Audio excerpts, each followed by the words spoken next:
Perhaps I can ask you a question. It might be a good way of starting, because I think we've probably got to move on to your sort of thoughts. I don't know about other people in the room, but I think what we've just heard, in another way of putting it, is we naturally feel rather uncomfortable about our colonial past. We naturally feel rather uncomfortable about a number of the powers which are reserved to the UK government, but that is the system that we are working with, and that is ultimately where recourse lies. I just wondered what your sort of thoughts are on those kind of tensions between sort of getting to a certain place but having to use perhaps a route which feels uncomfortable. Yeah, I certainly think that in terms of public perception in the British Overseas Territories, such actions will appear to be neo-colonialist, and there will be resentment against Britain and against the LGBT community in this country, and indeed in Bermuda. And that is a danger. But then again, no struggle for freedom has ever been free of danger. And backlash is part and parcel of the process of winning freedom. Now, I grew up in the 1960s during the Black Civil Rights Movement.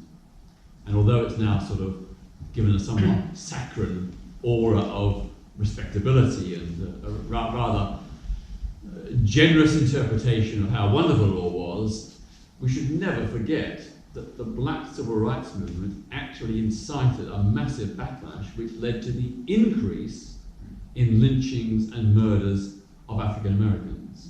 And that was absolutely tragic and terrible, but it was sadly part of that process. So I don't think it's going to go that far in Bermuda. Okay. But certainly there will be a backlash, and I'm sure the LGBT campaigners there and their allies, because there are allies, are aware of that, and it's something they will have to cope with.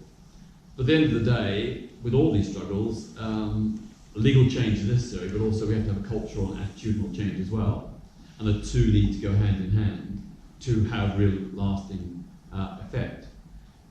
I know that out Bermuda, the other LGBT groups there have done a lot of groundwork, but still public opinion is pretty strongly against them. So they really do have an uphill battle. And I know that they are not comfortable about this strategy, but I think they recognise that perhaps it is their only recourse at the moment. So sorry, Peter, and there is some. Have any of them asked for this recourse? I haven't read anything where any of these LGBT groups have actually asked for the UK government to impose these laws. No, you're right. No, so they haven't said we want this to happen. Well, it's a very there's the issue about using the Colonial Laws Validity Act and those arcane legislations. Yeah. I haven't heard them pronounce on that. None of them have wanted it. Sorry? None of these groups have wanted this to happen. Well, no, we don't know what their view is on that, on those particular bits of legislation. Yeah, we don't know. Leo's right. They are mounting, as far as we know, the primary basis of their challenge on the fact that this is unconstitutional under Bermuda's constitution. And I've been trying to find out, and others have been trying to find out, are they going to use these imperial powers? But to complement that, I cannot see, and I could be wrong, what's the remedy if it's unconstitutional? Right? The Constitution of Bermuda doesn't have got a remedy for its own violation. So the remedy needs to be found somewhere else. So you may have a ground, you may win on the ground, but then you need a remedy. So what's the remedy?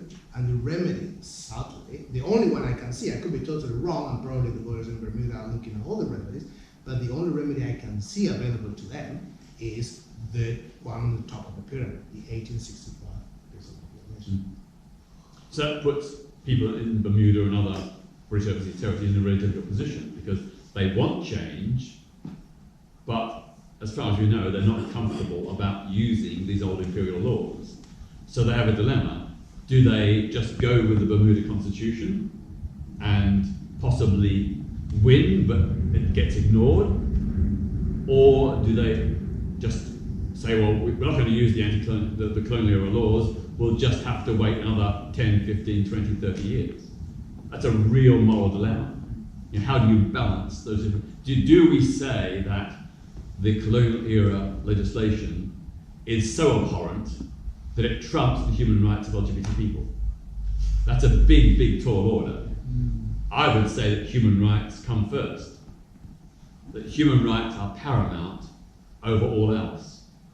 And so therefore I'm not comfortable or happy with the idea of using those laws, but if that's the only way to end oppression and to ensure equality and non-discrimination, then providing the Bermudan LGBT people are happy with that, then I'll go along with it. And if they're not happy with it, then I'm in a really big moral dilemma. Sadly, they've been placed in this position by the UK intervention. Because I guess this is the first time, if Boris Johnson have done nothing, in other words, have not authorized the governor to send the bill, we will not be having this discussion. He did to do nothing, basically. So it's his positive action. His positive actions would actually put us now in debating whether we need to use the evil of colonialism to end with the violation of human rights that the UK government has contributed to create. That's why I've been feeling so strong about this over the last few months. Sarah knows how strong I've been feeling about that. She has suffered me on that. But you see, his authorization was itself an act of neocolonialism. So you could say the situation right now is the result of neocolonialism. Yeah. So it's a matter of like, we're in this situation because of neocolonial powers that Britain still possesses. So is it totally wrong to use other existing neocolonial powers to undo that wrong? I think this is probably that part of the discussion is probably best so we'll have a track afterwards. Do you have some further reflections? Yeah. We've certainly got. Yeah. I think no one can trump Leo in terms of the law, so I pay tribute to you and thank you for the huge amount of effort you put into this, and in particular producing this fantastic document we can take away and reference and use to increase our understanding and understanding of others. What I want to just briefly talk about is obviously the upcoming Commonwealth Heads of Government meeting, which starts next week in London and Windsor. You'll all be aware that never in the entire 6 decades the Commonwealth has existed has it ever once agreed to even discuss LGBT plus rights.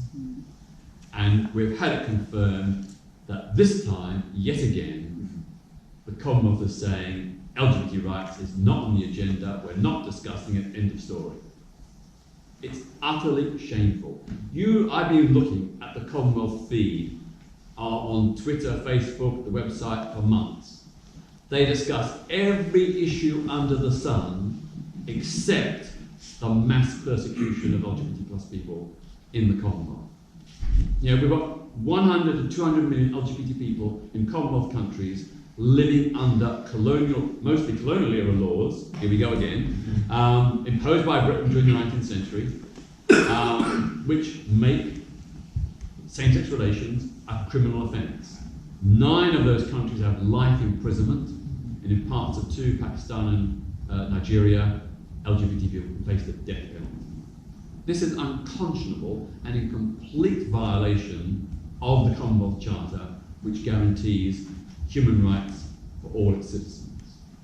A charter that all of these countries have signed and pledged to uphold, but are ignoring willy-nilly. Not just LGBT rights violations, but state suppression of the media, journalists, human rights defenders, the right to protest, freedom of expression, the right to strike, right of employees to organise. All these basic human rights are being violated en masse by over 70% of Commonwealth countries. And the Commonwealth itself will not address the issue. So we're not alone. It's not just LGBT plus rights that are being ignored. It's other major human rights violations as well. So for some months, Peter Tatchell Foundation has been working with other LGBT groups in this country and working with the Kaleidoscope Trust and the Commonwealth Equality Network to try and build momentum for the Commonwealth Summit, to try and put LGBT rights, if not on the formal agenda, to be the buzzing issue in the background. So that even if the leaders are saying no, that in terms of media coverage and public discussion, LGBT rights will be up there.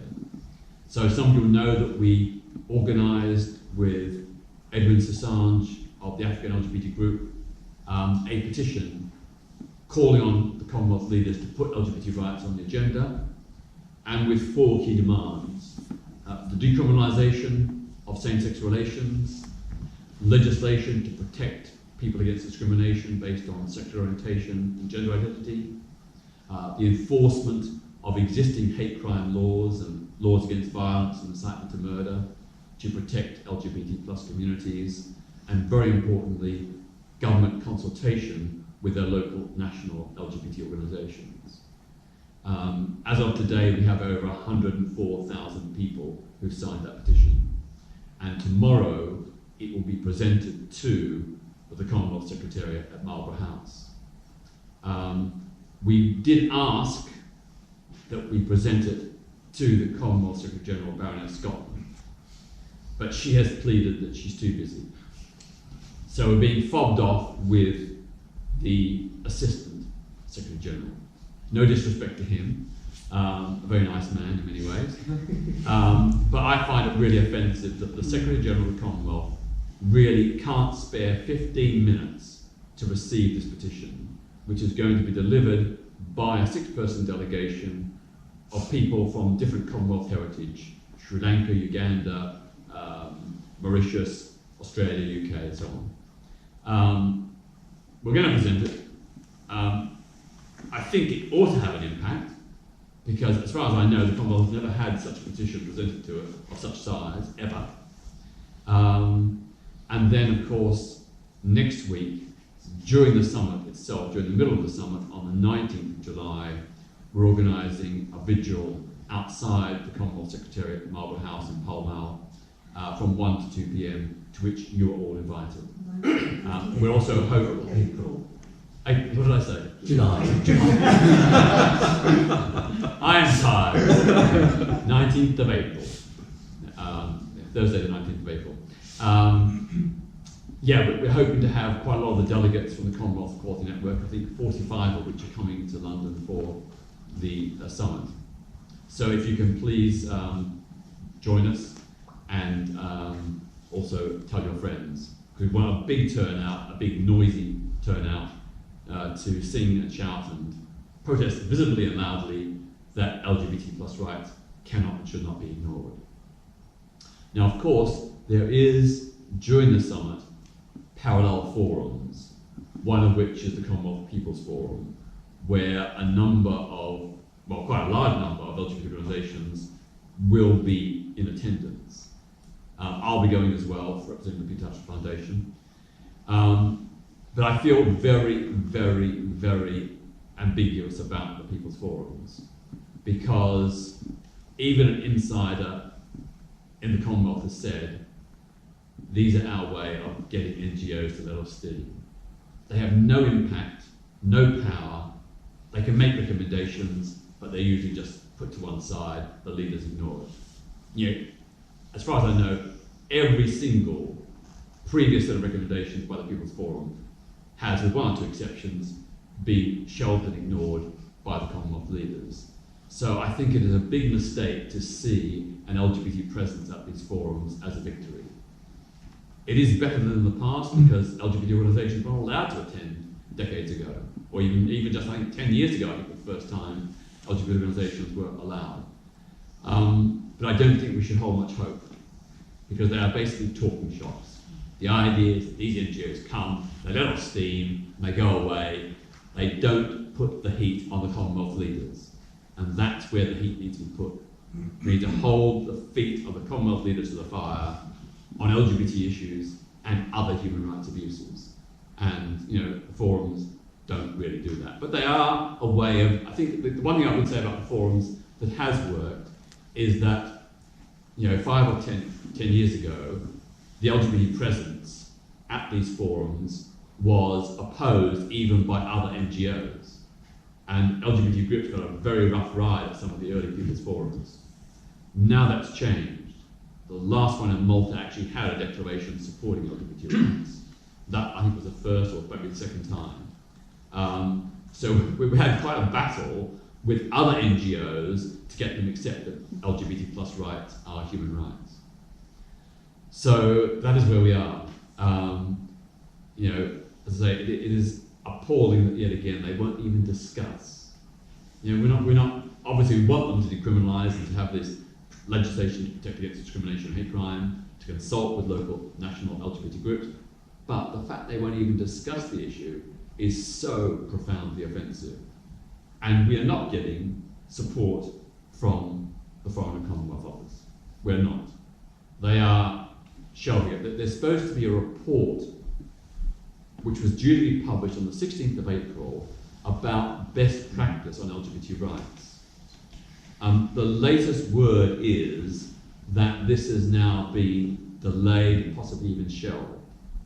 Now, because of pressure that I've been putting and through a Guardian reporter been putting on the FCO, they might change their mind. But as of today, there's no indication that this report will be delivered. And the word from behind the scenes is because Britain doesn't want to offend the homophobic African leaders. I mean, it's utterly, completely appalling. Now, we may be wrong, we may get a last minute surprise. Because of the pressure, they might deliver. But I'm not holding my breath. So, you know, the situation is not rosy. The situation is not particularly hopeful. But we know in the end we will win. We will win in the end because nothing can hold back freedom, equality, and human rights. You know, every tyranny, every obstruction eventually has its fall. But I'm sick of waiting. I mean, I've been logging the Commonwealth personally for 30 years. It took until, I think, 2010 for a Commonwealth Secretary General to even agree to meet with LGBT people. When I organised a delegation of African activists to meet Don McKinnon, it might have been a bit earlier than that, but that was the first time that ever met, agreed to meet an LGBT delegation. 2011, you know, I was fed up with all the silence, so I wrote a stinging piece in The Guardian critiquing the Commonwealth's inaction and lack of support for LGBT rights, which prompted for the first time ever a Secretary General to actually make a fairly mild, but at least a first statement on LGBT rights. The first time that was Kamala Sharma, the Indian Secretary General. The first time any Secretary General had ever spoken in support of LGBT rights was only 2011. We'd tried for decades earlier, and they'd all said no. And the final point I'd just say is that many of you will know that my own foundation and a few others are lobbying, including All Out, are lobbying to get the Prime Minister to make a public apology for Britain's anti-colonial laws during the Commonwealth Summit. You know, we've told the government very clearly that lecturing and condemnation won't work. What is needed is contrition, apology, regret, to change the narrative, to refocus away from pointing the finger to an acknowledgement of Britain's own responsibility for the anti-gay laws in most Commonwealth countries. I think that's not a panacea, but at least we'll get away from the old ineffectual tactic of damnation, which even now the British government seems to be backing away from. But an apology is what's needed, an apology is what is deserved and required. Whether we'll get that, I'm very, very doubtful. Because of course, we've had some tip-offs that the government is saying, well, if we make an apology, it might open up the prospect of legal action against the British government or some other kind of obligations that we will be held to account. Well, my view is good. About bloody time. So, there you have it. But please come and get your friends to come on July the 19th. And if you have problems... Why have I got July the 19th in my head? Nothing's happening. I had 3 hours to leave, that's my excuse. But anyway, thank you so much.